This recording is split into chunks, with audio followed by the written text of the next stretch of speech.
también, porque por primera vez en 200 años de la República me convertiré en la primera mujer presidenta de México. Essa é Cláudia Sheinbaum, eleita para presidir o México, sucedendo seu aliado Andrés Manuel Obrador. Sua vitória se mostrou como fato novo no cenário político, ao manter a esquerda no poder. Mas não são poucos dos desafios da primeira mulher a governar o México. Assim como não são poucos os obstáculos para Carmen Lúcia, agora presidindo o TSE. A magistrada volta a assumir o tribunal no lugar de Alexandre de Moraes. Entre os desafios, o combate às fake news, o uso da inteligência artificial e as próprias eleições, em meio à polarização que se segue no país. Aliás, polarização essa com participação de outras duas mulheres, que têm ampliado seus espaços no debate.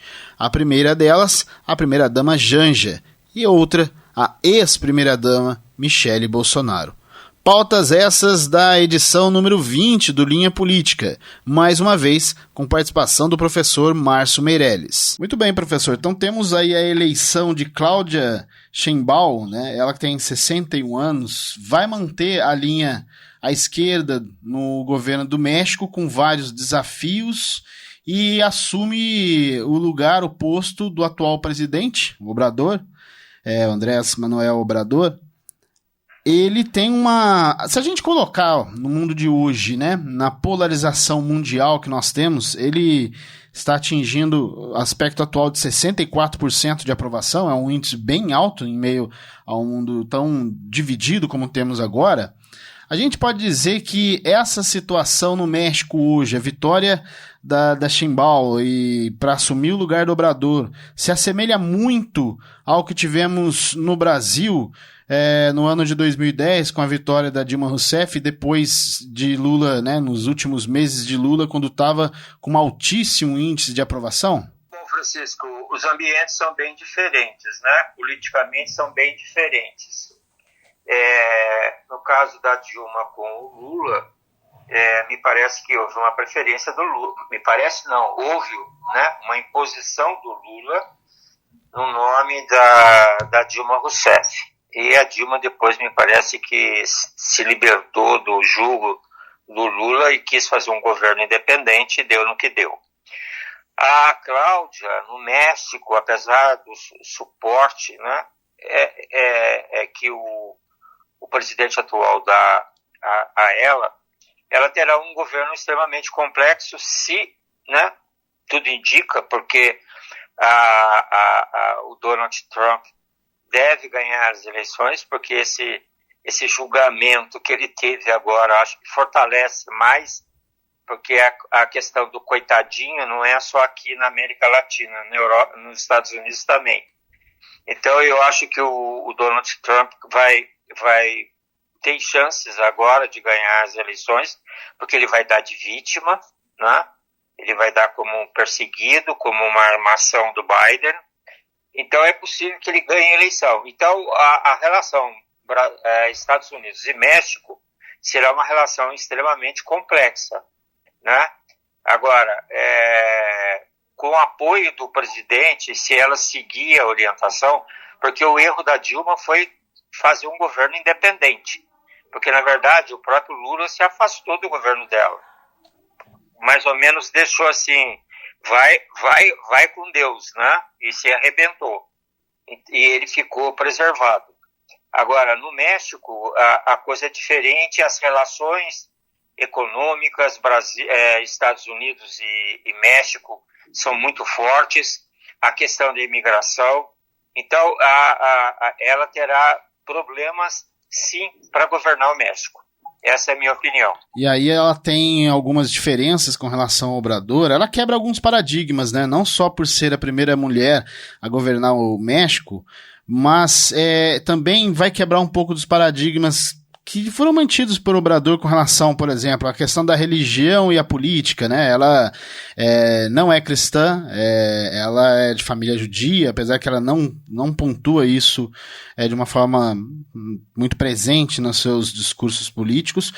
Por outro lado, ela tem, mais que Obrador, ela tem uma imagem mais estabelecida na questão internacional, principalmente quando a gente fala em meio ambiente.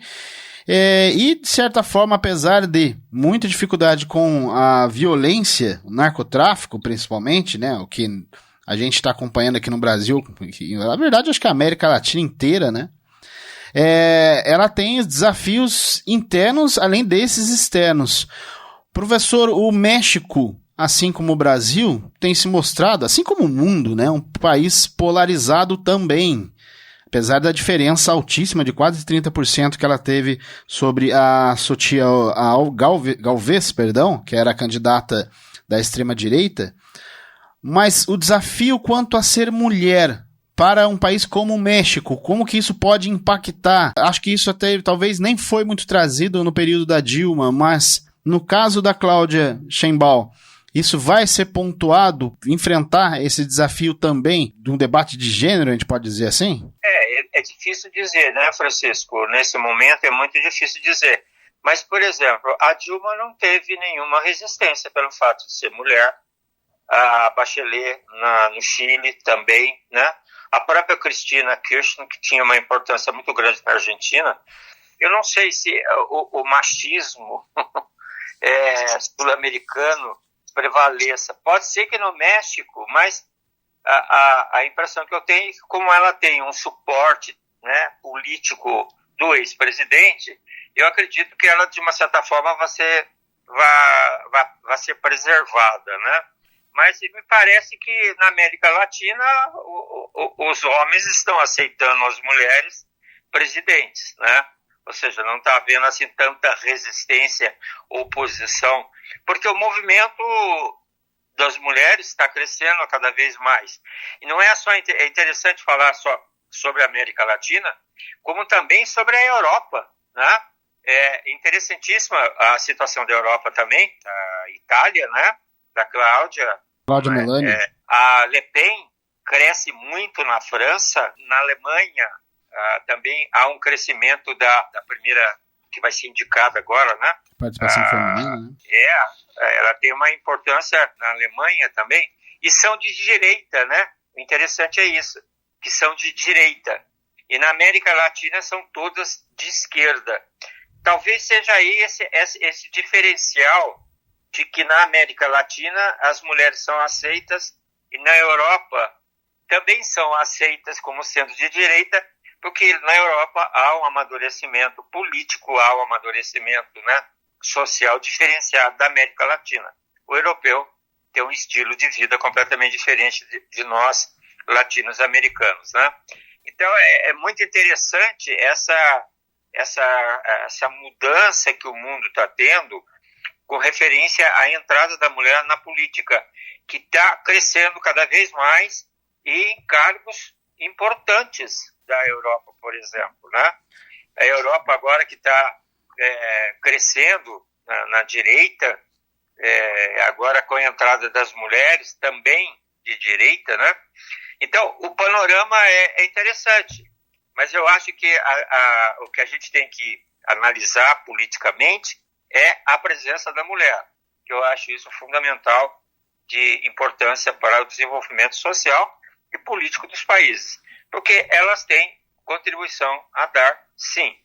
E um outro aspecto que a gente entende também é que a falência de líderes masculinos. O mundo está com uma carência de líderes, né, impressionante. Se a gente olhar o Brasil, olhar agora as próximas eleições presidenciais, municipais, né, já há o crescimento da mulher, mas os líderes são sempre os mesmos, né? Os homens, não houve renovação masculina. Pelo contrário, está havendo uma mudança feminina. O que eu acho isso importante. Eu acho importante para, inclusive, diminuir um pouco essa polarização, porque a mulher tem um outro perfil, tem uma outra forma de governar, né? Então eu acho isso muito interessante, que a gente vai ter que observar daqui para frente. Eu estou muito feliz com a vitória dela, porque ela representa o meu grande companheiro López Obrador, que fez um governo extraordinário, e, portanto, eu acho que o médico estará garantido democraticamente mais longo mandato dela. Estou feliz por ser uma mulher também. E estou feliz porque 2 mulheres disputaram e ganhou aquela que representava o lado ideológico mais próximo, sabe, das pessoas progressistas no mundo. Professor, eu vou pegar o gancho do senhor, que o senhor passou agora sobre a questão feminina, polarização, e o senhor vai linkar agora comigo num outro assunto, na verdade não deixa de fazer parte desse debate como já estávamos. Porque no Brasil, por exemplo, né, quando temos a polarização, a gente tem alguns nomes que estão surgindo, nomes importantes. Até no último Linha Política, a gente citava aqui nomes que apareceram talvez para esquentar o debate político, não necessariamente com um grande índice de votação, mas que esquentaram o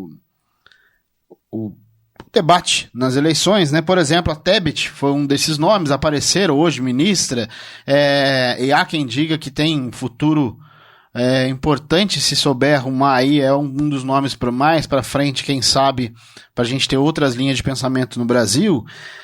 Mas se a gente for puxar para os 2 nomes das primeiras damas do Brasil, um país totalmente polarizado, o último governo que tinha Michele Bolsonaro, o atual governo com Janja, as 2 primeiras damas têm tido que peso com relação à polarização que o senhor estava citando? Porque a gente tem a Janja hoje com, uma abertura para atuação dada, né, pelo presidente. A Janja tem aparecido bastante, nem sempre para o bem do atual governo.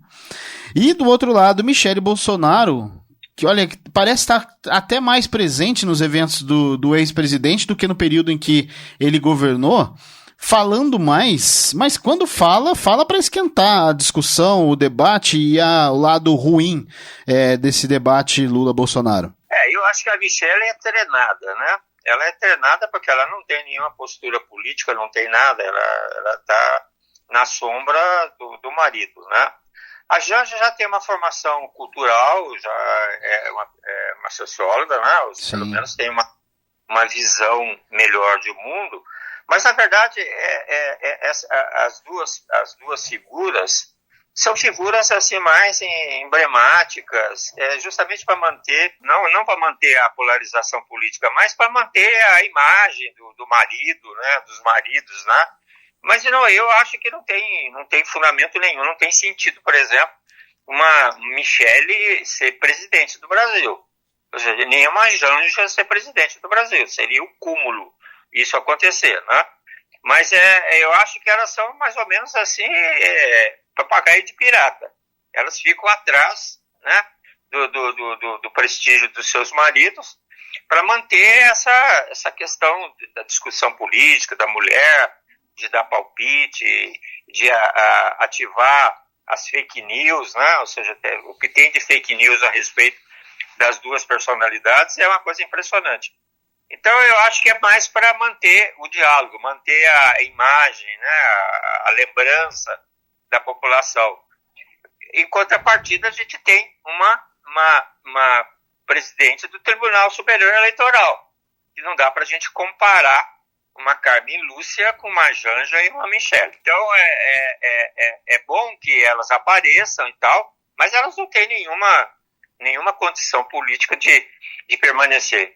Já uma Carmen Lúcia tem toda uma tradição, né, jurídica, uma pessoa séria, dura, que vai colocar ordem lá no Tribunal Superior Eleitoral. E ai daquele que transgredir as leis e as normas, porque ela é uma magistrada extremamente dura, né? Esse movimento da Janja e da Michele é mais para pirotecnia, né? Mais para manter a imagem dos dois, porque na verdade as 2 poucas têm para oferecer ao país. A Janja ainda pouco mais presente, né? Ela tem participado principalmente de eventos ligados à questão social. Por exemplo, dar um exemplo aí sobre a questão do Rio Grande do Sul. Ela tem participado ativamente das atuais ações do governo federal, depois do momento de maior pico, né, dos problemas. Aliás, a Janja até em 2023 também, quando o Rio Grande do Sul sofreu com as chuvas, ela também estava presente, então tem parecido um pouco mais nisso.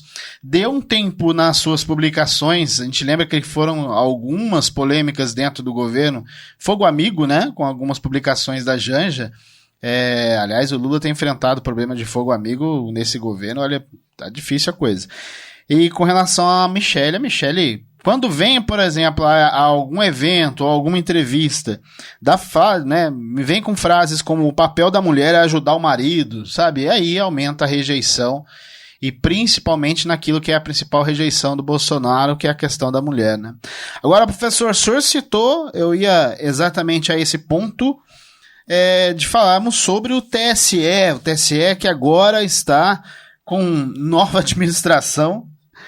Desde a última segunda-feira, assumiu Carmen Lúcia, substitui o Alexandre de Moraes. Ela tem alguns desafios, né, professor? O senhor citava essa personalidade forte dela, e essa é uma aposta, porque ela já vinha atuando, né, como vice ao lado do Alexandre de Moraes, e agora, como presidente, ela tem vários desafios já pensando nas eleições deste ano, porque tem muita coisa pela frente aí. Eu só queria voltar um pouquinho atrás, Francisco, para lembrar da Janja, falar da Janja e da Michele, já que nós estamos em outro assunto, mas são duas personalidades, né? Agora, compará-las a uma Sara Kubitschek e a uma Ruth Cardoso, pois é. A gente percebe o quanto a gente ainda precisa caminhar para ter duas primeiras damas à altura do país. Bom, o caso da Carmen Lúcia não é a primeira vez que ela assume o tribunal, né? Ela já assumiu, ela tem experiência, ela vai levar algumas mulheres para o tribunal. Eu acho que ela, não sei, a impressão que eu tenho que já dá uma certa acalmada pelo fato de ser mulher, tanto no Supremo Tribunal Federal como no Tribunal Superior Eleitoral. Eu acho que as pessoas vão ter um pouco de cautela e vão ter um pouco de respeito à figura dela, sim. Porque apesar, né, professor, dela ter uma personalidade forte, assim como o Alexandre de Moraes tem, mas me parece que essa personalidade forte dela é menos bélica, mas sim aquela que inibe, né? Ela parece ter uma personalidade, assim, a gente tá falando de longe aqui, mas que é aquela que mais resolve problemas. O Alexandre de Moraes fez um bom trabalho, como a gente até citou no último Linha Política, nas eleições de 2022, mas parece que ele foi mais pro confronto. Talvez a linha da Carmen Lúcia vai ser aquela mais de botar a bola no chão e falar, olha, vamos falar sério, vamos conversar sério aqui, porque é disso que o país está precisando, né? O ministro Alexandre de Moraes foi determinante para a realização de eleições seguras, sérias e transparentes em momento de grande perturbação provocada pela ação de antidemocratas que buscaram quebrantar os pilares das conquistas republicanas dos últimos 40 anos. Não ter tido êxito aquela empreitada criminosa foi tarefa de muitos, especialmente do Supremo Tribunal Federal e deste Tribunal Superior Eleitoral, com destaque que ficará para sempre creditado à ação firme e rigorosa do ministro Alexandre de Moraes. O Alexandre de Moraes, na verdade, ele foi, né, alvo realmente de uma situação violenta, até inclusive com ameaça de morte, né? Ele, segundo o relato que ele fez agora recentemente, dos depoimentos que iriam enforcá-lo, né, na Praça dos Três Poderes. Quer dizer, recebeu ameaças, a família vivia sob pressão. Então, foi um período muito forte e foi importante a presença dele. Eu acho que ele, como já foi secretário da Segurança em São Paulo, ele tem experiência no trato, ele sabe medir a força, ele sabe como utilizar os recursos do Estado para se precaver, E eu acho que ele teve uma atitude assim, extremamente importante para o Brasil. Se fosse, talvez, outro ministro, presidente do Tribunal Superior Eleitoral, nós não chegaríamos a ter eleições como ele, de uma certa forma, enfrentou praticamente tudo, praticamente sozinho, né? Porque, na verdade, você não vê nenhuma, elogios, a não ser da imprensa, das pessoas, mas dos seus próprios colegas de colegiado, né? Pode ser que os cumprimentasse, assim, intimamente, mas não houve nenhuma manifestação de apoio ao Alexandre. Ele foi sozinho mesmo. Ele enfrentou praticamente tudo isso de uma certa forma, com a sua personalidade, com o seu conhecimento, né, na matéria, e essa facilidade que ele teve, né, essa experiência que ele teve no estado de São Paulo, de poder coordenar o processo político, que foi, a gente não tem noção do que foi, mas foi uma coisa terrível, foi uma coisa muito difícil, e ele superou tudo isso. Agora, professora, a Carmen Lúcia, entre esses desafios que a gente estava citando, principalmente começando para essas eleições, ela tem algumas questões novas, entre aspas, né?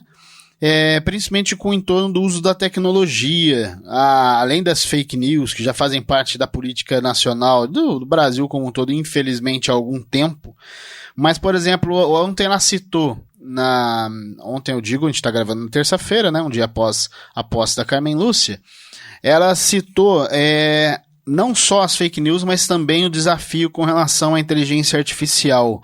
Ela vai precisar de um aparato muito forte, de um apoio forte, porque a polarização e a estrutura dada a esses dois grupos mais extremistas dão a nós aí uma perspectiva do uso dessa tecnologia e de outras que devem dificultar o trabalho do TSE já nas eleições de 2024. Ela foi muito clara, né, a respeito da questão das fake news. Ela foi muito clara e ela teve uma noção muito clara do que isso causa no processo eleitoral. E eu acho que o pessoal que produz vai ter um pouco de cuidado, porque, na verdade, a gente percebeu claramente que a fake news vai intensificar, mas eu acho que já existe uma ideia no país, pelo menos a sociedade já tem uma ideia de como fazer esses filtros. Mas a influência vai existir, né? Então, eu acho que ela vai ter que ter uma presença muito forte, né? E ela deixou uma frase muito interessante, né? Quem não pode, né, com as coisas, não se meta. Ela foi muito dura na frase dela, né, no discurso dela. Até anotei aqui, quem não pode com as coisas, não se meta nela. A mentira espalhada pelo poderoso ecossistema digital das plataformas é um desaforo tirânico contra a integridade das democracias. É um instrumento de covardes e de egoístas. Por essas mentiras se busca contaminar a dignidade civilizatória conquistada até o presente pela garantia dos direitos humanos. A mentira digital, multiplicada em extensão planetária, não vira verdade, não desfaz fatos, não engole a liberdade, mas é fabricada para destruir as liberdades. Então, ela já passou o recado para o pessoal dos fake news. Então, vamos ver como é que vai ser esse desenrolar. Eu acho que, de uma certa forma, esses fake news vão ser muito dirigidos, né? E eu acho que muito direcionados. Eu acho que vai dar para amenizar um pouco mais. Eu acho também que na eleição municipal ou durante o resto do governo do Lula, eu acho que essa questão da fake news já está um pouco mais amenizadas, vamos dizer assim, né? Ou seja, me parece que o ambiente político está chegando a um consenso, e eu acho que a presença dela agora vai dar totalmente esse equilíbrio a essas forças aí antagônicas, né, que aparece na época de eleições. Muito bem, eu, assim como o senhor, estou apostando também na Carmen Lúcia, espero que a coisa melhore muito, que a gente tenha uma eleição mais saudável, mas eu queria ser um pouco mais positivo do que o senhor está sendo, viu? Porque, olha, a gente acompanhando no dia a dia assim, eu não acredito muito na queda aí das fake news, porque, olha, o pessoal hoje em dia, quando você fala a verdade, professor, o pessoal já levanta, como assim? Você está contando a verdade? Professor, para falar a verdade, a gente vai agradecer ao senhor por mais um Linha Política, com muita informação, e lembrando o pessoal, professor, que semana que vem tem mais? Sim, a semana que vem tem mais. Essa aqui é a 20ª, né? 20ª. Chegamos até aqui, vamos em frente, né? Vamos falando sobre política, vamos alertando a sociedade, é por aí, né? Acreditar nas mulheres, dar um voto de confiança a essas mulheres, que me parece que vão dirigir o mundo, né, Francisco? Tomara. É isso aí. Professor, muito obrigado. Um abraço.